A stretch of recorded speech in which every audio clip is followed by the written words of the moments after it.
Hello guys, तो इस video में हम कंटिन्यूटी और एक्सरसाइज 5.1 के कुछ क्वेश्चन सॉल्व करने वाले हैं। ठीक है, तो एक्सरसाइज 5.1 के जो कि कंटिन्यूटी से रिलेटेड एक्सरसाइज है, तो इसके हम कुछ क्वेश्चंस करेंगे। तो क्वेश्चन को स्टार्ट करते हैं। सबसे पहले क्वेश्चन नंबर 3 को मैं यहाँ पे करा रहा हूँ। क्वेश्चन नंबर 3 है examine the continuity for functions. तो कुछ फंक्शंस आपके सामने दिख रहे हैं, ABCD 4 फंक्शन हैं और आपको बताना है कि कौन से फंक्शंस कंटिन्यूअस है और कौन से फंक्शन कंटिन्यूअस नहीं है। ठीक है, तो मैं फर्स्ट पार्ट को स्टार्ट करता हूँ। ए पार्ट को f(x = x - 5। तो कंटिन्यूअस करने के लिए आप सबसे पहले एक कोई आर्बिट्रेरी पॉइंट लेंगे, यानी आप कोई नंबर लेंगे। ठीक है, तो सबसे पहले मैंने ले लिया let c be any real number.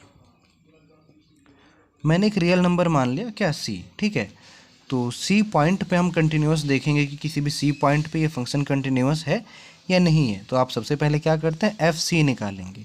तो fc निकालने के लिए आप जो फंक्शन की वैल्यू है उसमें x की जगह पे c रख देंगे, तो ये आ गया c - 5। ठीक है, अब इसके बाद आप क्या करते हैं, इसकी लिमिट निकालते हैं इस फंक्शन की। तो limit of fx and x tends to c, तो x जो है किसकी तरफ टेंड कर रहा है, c की तरफ, तब जो है लिमिट निकाल रहे हैं आप लोग। तो limit x tends to c fx is equals to, ये बराबर हो जाएगा, fx की वैल्यू x - 5 थी, तो x की जगह पे आपको c रख देना है, तो ये बच गया c - 5। और आपको ये भी पता होना चाहिए कि ये फंक्शन कैसा फंक्शन है। तो इस फंक्शन की मैं बात करूँ पर्टिकुलर, तो ये है आपका पॉलिनोमियल फंक्शन। ठीक है, और पॉलिनोमियल फंक्शन जितने भी होते हैं उनकी डायरेक्ट आप लिमिट निकाल सकते हैं, वो सेम ही आती है। इसमें आपको अलग से राइट हैंड लिमिट और लेफ्ट हैंड लिमिट निकालने की ज़रूरत नहीं पड़ती है। कहीं पे भी आपको पॉलिनोमियल फंक्शन दिखता है तो आप डायरेक्ट लिमिट लिख सकते हैं। तो आप देख सकते हैं कि fx और लिमिट दोनों वैल्यूज़ क्या है, इक्वल आई हैं। तो हम कहते हैं कि so the function is continuous for every real number, क्योंकि हमने रियल नंबर माना था c को, तो हम कहते हैं hence function is continuous, fx is continuous, fx is continuous for all real numbers. तो सारे रियल नंबर्स के लिए जो है फंक्शन हमारे पास क्या, कंटिन्यूअस हो गया। ठीक है, इसके बाद बी पार्ट पे आते हैं। तो बी पार्ट है fx = 1/x - 5। तो पहली बात तो ये आपको ध्यान करना है कि कौन से टाइप का फंक्शन है। तो ये भी जो है एक पॉलिनोमियल या फिर आप इसे रैशनल फंक्शन कह सकते हैं। ठीक है, रैशनल फंक्शन यानी एक ऊपर है और एक नीचे है टर्म, p/q फॉर्म है, तो ये रैशनल फंक्शन कहलाते हैं।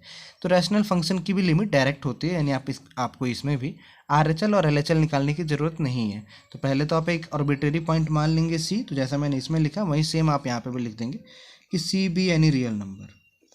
तो कोई रियल नंबर है हमारे पास c जो है, तो सबसे पहले आप fc निकालेंगे, तो ये आ जाएगा 1/c - 5। ठीक है, इसके बाद आप लिमिट निकाल देंगे, limit of fx at x tends to c। तो x जब c की तरफ बढ़ रहा है तब हम लिमिट निकाल रहे हैं, तो 1/c - 5, ये फिर से सेम आ गया। तो फिर से क्या कहेंगे, fx इज कंटिन्यूअस। तो ये फिर से जो fx आपका कंटिन्यूअस हो गया। ठीक है, इसके बाद सी पार्ट पे आ जाओ। सी पार्ट में पहले तो फंक्शन का टाइप आपको देखना, तो फंक्शन का टाइप आपको ऊपर और नीचे न्यूमरेटर और डिनोमिनेटर दिख रहा है, तो आप जो इसे डायरेक्ट लिख देंगे कि रैशनल फंक्शन है। ठीक है, और रैशनल फंक्शन कंटिन्यूअस होता है हमेशा, ध्यान ये रखना है। तो रैशनल फंक्शन है, तो आप जो है सबसे पहले एक पॉइंट मान लेंगे c। ठीक है, c be any point, let भी लिख देंगे, let c be any point या any real number, any real number. और एक कंडीशन भी लिखिए कि x कभी -5 नहीं होना चाहिए, यानी c भी कभी -5 नहीं होना चाहिए। सच दैट हम लिख देते हैं, such that c does not equals to 5। तो यानी c जो है कभी -5 के बराबर नहीं, उसके अलावा कोई सा भी रियल नंबर हमने लिया है। तो इसमें भी आप सबसे पहले fc निकालेंगे, तो ये आ जाएगा c² - 25 डिवाइडेड बाई c + 5। ठीक है, इजी। फिर इसके बाद जो है आप इसको सॉल्व भी कर सकते हैं, c - 25 c + 25 5, यहाँ पे 5 है, या इसे रहने दो, इतना ही काफ़ी है। तो fc आ गया। फिर इसके बाद आप लिमिट निकाल देंगे, limit x tends to c of fx। तो ये आप रख देंगे यहाँ पे x की जगह पे फिर से c, तो c² - 25/c + 5। ये कुछ इस तरीके से आ जाएगा और हमें दिख गया कि ये फिर से दोनों इक्वल आ गए हैं, यानी कंटिन्यूअस है हमारे पास फंक्शन। ठीक है, इसके बाद डी वाले पार्ट पे आ जाओ, fx = x - 5। तो अगर मैं इसे देखूँ तो ये मॉड है, तो मॉड को आप जो है, अब देखो मॉड की वैल्यू क्या क्या हो सकती है। मॉड की वैल्यू पहले केस तो 0 हो सकती है। ठीक है, मैं केस 1 ले रहा हूँ, केस 1। तो केस 1 में क्या है कि fx की वैल्यू 0 हो सकती है, मॉड की वैल्यू 0 हो सकती है, पर वो कब होगी, when x will be equal to 5। तो x जब क्या होगा 5 होगा, ठीक है। तो आप x इज इक्वल्स टू 5 पे चेक कर लेंगे पहले। तो अगर इस केस के लिए मैं देखूँ तो f5 निकालेंगे आप पहले। तो f5 कितना आ जाएगा, 5 माइनस 5 का मॉड यानी 0, ठीक है। फिर अब लिमिट निकालेंगे, तो limit of f(x) at x tends to 5, तो इसके लिए आप निकालेंगे तो यहाँ पे फिर से क्या आ जाएगा, लिमिट x टेंड्स टू 5 और 5 माइनस 5 का मॉड, तो ये फिर से 0 आ गया। यानी ये क्या हो गया, 5 पे तो कंटिन्यूअस है, clear. At 5 function is f(x) is continuous. पर ये पहला केस हुआ है कि आपने पॉइंट 5 पे देखा है, ठीक है। फिर आप दूसरा केस लेंगे, केस सेकंड, कि क्या हो वैल्यू, अब हमने 5 लिया है एक, तो दूसरी वैल्यू या तो 5 से बड़ी होगी या फिर छोटी होगी। तो केस सेकंड में ले रहा हूँ कि जो हमारे पास x है वो लेस देन 5 है, ठीक है। तो 5 से छोटा है x जो है, तब के लिए देख रहे हैं हम इसमें। तो आपने जो है कोई c मान लिया, लेट पॉइंट c, या c आपने माना है जो कि क्या 5 से छोटा है एक दूसरा पॉइंट, ठीक है। Let c is less than 5, तो आप c निकालेंगे, fc रखेंगे यहाँ पे, तो ये आ जाएगा c माइनस 5 का मॉड। और c जो है आपका यहाँ पे 5 से कम है, तो ये वैल्यू टोटल मिला के आपकी कैसी आ रही होगी, नेगेटिव आ रही होगी, ठीक है।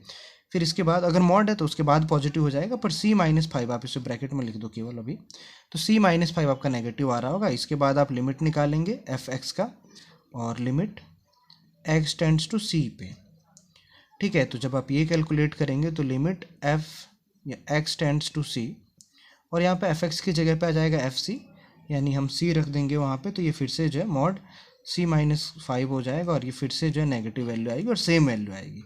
तो यानी c से छोटे के लिए भी फंक्शन हमारे पास क्या हो गया, कंटिन्यूअस हो गया। इस केस के लिए भी हमारे पास कंटिन्यूअस आ गया। फिर इसके बाद केस थर्ड देखेंगे हम। केस थर्ड यानी जब जो है आपका c होगा वो ग्रेटर देन 5 होगा, c जब 5 से बड़ा होगा तब के लिए, ठीक है। तो फिर से आप fc निकालेंगे, तो ये जो है c माइनस 5, और इस बार पॉजिटिव क्वांटिटी ही आएगी क्योंकि c बड़ा है 5 में से। तो 5 को अगर हम सब्ट्रैक्ट कर रहे हैं किसी बड़े नंबर से, तो हमेशा आंसर कैसा आएगा, पॉजिटिव। इसके बाद हम लिमिट निकालेंगे इसमें, तो limit x tends to c और f(x), तो ये आप निकालेंगे, तो इसमें भी आप c माइनस 5 रखेंगे, और ये फिर से जो आपको पॉजिटिव और सेम मिल जाएगा, ठीक है। तो सेम मिल गया यानी फिर से क्या हो गया, कंटिन्यूअस फंक्शन हो गया है। तो यानी हमने इन तीनों रिजल्ट से क्या देखा कि ये जो फंक्शन था मॉड x माइनस 5, ये जो है जो 5 है उसके लिए भी कंटिन्यूअस है, 5 से छोटे के लिए भी कंटिन्यूअस है, और 5 से बड़े के लिए भी कंटिन्यूअस है।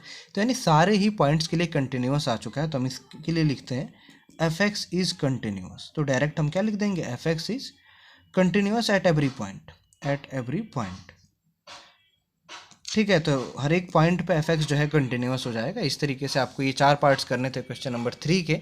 इसके अलावा नेक्स्ट क्वेश्चन है 4th क्वेश्चन, जिसे मैं यहाँ पे कराने वाला हूँ अभी। तो 4th क्वेश्चन कह रहा है prove that f(x) is equals to x to the power n। मैं यहाँ पे लिख देता हूँ एक बार अगर क्लियर नहीं दिख रहा है। f(x) is equals to x to the power n is continuous at x is equals to n where n is positive integer. तो x is equals to n पे आपको चेक करना है, ठीक है। तो आप सबसे पहला काम तो क्या करेंगे, f ऑफ n निकालेंगे। तो यहाँ पे अगर मैं x की जगह पे n रख दूँ तो वैल्यू क्या आ जाएगी, n की पावर n। फिर इसके बाद लिमिट निकाल देंगे हम, limit x tends to n और f(x). तो जब आप ये करेंगे तो limit x tends to n, और यहाँ पे क्या आ जाएगा, n की पावर n। अब ये पोलिनोमियल फंक्शन है तो इसका लिमिट यही होगा, ठीक है। यानी n की पावर n ही लिमिट आ गई, यानी लिमिट की वैल्यू भी n की पावर n है और फंक्शन की वैल्यू भी n की पावर n सेम आई है। तो क्या हो गया, f(x) is continuous, is continuous. तो यही आपको जो है प्रूफ करना था बेसिक सा, ठीक है। फिर इसके बाद आ जाओ नेक्स्ट क्वेश्चन पे, 5th क्वेश्चन। ये क्वेश्चन इंपॉर्टेंट है। f(x) is equals to x if x is less than और equal to 1 and f(x) is equals to 5 if x is greater than 1।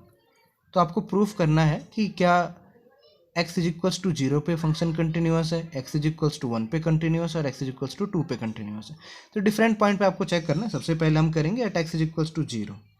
First part है at x is equals to 0। तो सबसे पहले हम f0 निकालेंगे। तो f0 कितना आ जाएगा, f0 जब रखेंगे तो 0 क्या 1 से छोटी क्वांटिटी है, x जो है हमारा क्या 1 से छोटा है ना इस केस के लिए। तो आप ये वाली कंडीशन लगाएंगे, यानी f0 की वैल्यू x और x की जगह पे आप 0 रख रहे हैं, तो f0 की वैल्यू 0 आ गई, ठीक है। इसके बाद आप लिमिट निकालेंगे, लिमिट x टेंड्स टू 0 और f(x). तो ये आ जाएगा आपके पास लिमिट x टेंड्स टू 0 और x, क्योंकि फंक्शन की वैल्यू तो x है और x की वैल्यू आप 0 रख देंगे तो क्या आ जाएगा 0। तो यानी फंक्शन की वैल्यू भी 0, लिमिट की वैल्यू भी 0, यानी हमने देख लिया कि at x is equals to 0 F X is continuous, F X is continuous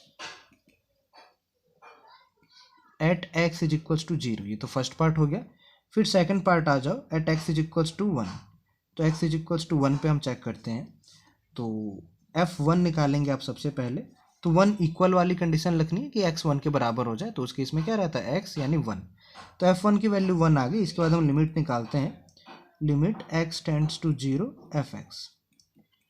ठीक है, तो इस बार लिमिट निकालनी है और आपको पता है कि अगर मैं इसके लेफ्ट हैंड लिमिट ले रहा हूँ, ठीक है, मतलब बाकी सब में तो मैंने इसमें ऊपर वाले में तो लेफ्ट हैंड नहीं किया, क्योंकि 0 के लेफ्ट हैंड में जाएंगे तो भी 0 के आसपास ही क्वांटिटी होगी, और 0 के ऊपर जाएंगे तो भी वो 0 के आसपास की क्वांटिटी होगी, और वो दोनों ही नंबर्स जो हमारे 1 से छोटे ही आ रहे होंगे।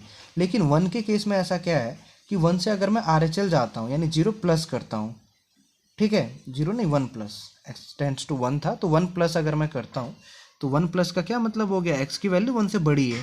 तो x की वैल्यू जब 1 से बड़ी है तो हमारे पास फंक्शन की वैल्यू क्या आएगी, x की वैल्यू 1 से बड़ी है, यानी फंक्शन की वैल्यू क्या आ गई 5। तो ये आ गया। और इसी तरीके से अगर मैं limit x tends to 1 minus निकालता हूँ, यानी 1 से छोटी वैल्यू है, तो 1 से छोटी वैल्यू क्या है, 1 से छोटी वैल्यू जब x की होगी तो हम x लगाएंगे, यानी आंसर क्या आ जाएगा तब जो है 1 आ जाएगा। ठीक है, तो ये जो हम देख रहे हैं कि हमने जो फंक्शन की वैल्यू मिली थी f1 वो इसकी लिमिट के बराबर नहीं आया। राइट हैंड लिमिट जो प्लस वाली थी वे जो है हमारी अलग हो चुकी हैं, तो इसलिए ये फंक्शन क्या डिसकंटिन्यूअस हो गया at x is equals to 1 पे। तो हम लिखते हैं एफ एक्स इज, या पहले लिख सकते हैं f1 is not equals to RHL, RHL के बराबर नहीं है तब, hence F X is discontinuous. तो ये फंक्शन यहाँ पे क्या हो गया, discontinuous at x is equals to 1, तो 1 के लिए हो गया। फिर थर्ड पार्ट करते हैं इसका, थर्ड पार्ट हमें करना है at x is equals to 2। तो अगर मैं 2 पे करता हूँ तो सबसे पहले f2 निकालूंगा मैं, तो f2 यानी 2 जो है 1 से बड़ा है, 2 जो है क्या 1 से बड़ा है, यानी ये वाला लगाएंगे, तो fx की वैल्यू क्या आ जाएगी, f2 की वैल्यू क्या आ जाएगी 5। फिर इसके बाद अगर मैं लिमिट निकालता हूँ तो लिमिट x टेंड्स टू 2 और यहाँ पे fx, ठीक है, तो fx, तो अब x टेंड्स टू 2 है तो 2 के आसपास के नंबर होंगे, तो 2 के आसपास का कोई भी नंबर होगा वो 1 से तो बड़ा ही होगा। ठीक है, 2 के आसपास का यानी आपका 1.9 आ सकता है, 1.8 आ सकता है, या फिर 2 पॉइंट समथिंग, तो ये सारी वैल्यूज़ क्या 1 से बड़ी ही हैं, यानी हमेशा आंसर क्या आएगा 5 ही आएगा। ठीक है, तो आप देख रहे हैं कि फंक्शन की वैल्यू और लिमिट की वैल्यू दोनों इक्वल आ गई हैं, यानी क्या हो गया कंटिन्यूअस हो गया। पर किस पॉइंट पे कंटिन्यूअस हुआ है, continuous at x is equals to 2 पे। ठीक है, तो हमने देखा कि at x is equals to 2 और x इज इक्वल्स टू 0 पे तो कंटिन्यूअस था, लेकिन 1 पे डिसकंटिन्यूअस हो गया, क्योंकि अगर हम 1 से छोटी वैल्यू लेंगे तब कुछ और देगा, मतलब 1 के करीब जो वैल्यूज़ है हमारे पास, तो कुछ 1 से छोटी हैं और कुछ 1 से बड़ी हैं।